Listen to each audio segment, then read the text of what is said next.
தேசிய kick boxing போட்டியில் பதக்கம் வென்ற மாணவர்களுக்கு சிவகங்கையில் உற்சாக வரவேற்பு.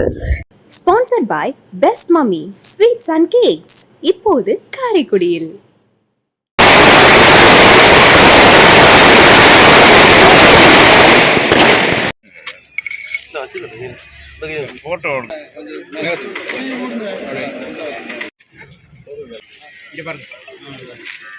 தேசிய அளவிலான கிக் பாக்ஸிங் போட்டி மகாராஷ்டிரா மாநிலம் புனேயில் மே 21 முதல் மே 26 தேதி வரை நடைபெற்றது. இதில் 28 மாநிலங்களைச் சேர்ந்த 1291 வீரர்கள் பங்கேற்றனர். தமிழகம் சார்பில் 102 பேர் பங்கேற்றனர்.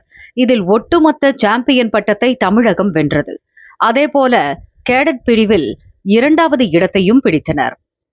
இப்போட்டியில் சிவகங்கையிலிருந்து பங்கேற்ற மனுஸ்ரீ தங்கம் மற்றும் வெள்ளி பதக்கங்களையும், ருட்வின் பிரபு வெள்ளி பதக்கம், ரூபன் சாய் சிவன் வெண்கல பதக்கத்தையும் வென்றனர்.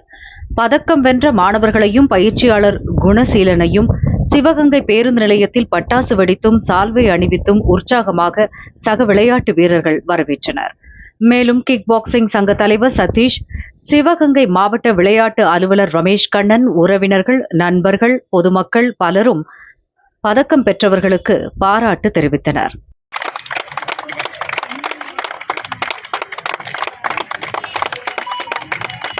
Sponsored by best mummy sweets and cakes, இப்போது காரைக்குடியில்.